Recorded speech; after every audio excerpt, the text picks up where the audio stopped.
Okay guys, hari ni kita ada pasang satu black steel gate dekat area Senai.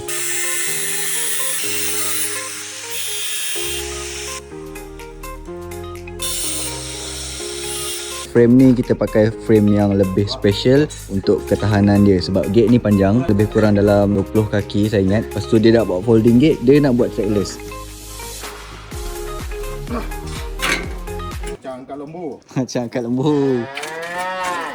Jadi trackless ni maksudnya gate yang terapung lah, tak ada roda bawah tu kan. So bila terapung tu kekuatan dia dekat mana? Dekat frame ni sendiri dengan dekat tiang tu.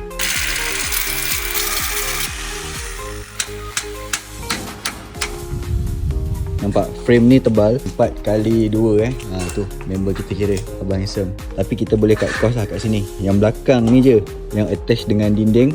So ini nanti yang attach dengan dinding lah. Nampak dia punya hinge kat sini.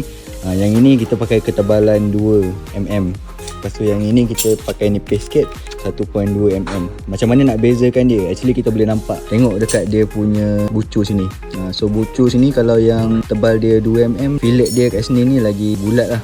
Kalau yang macam ni tebal dia tak berapa nak tebal sangat, 1.2mm dia nampak lagi tajam.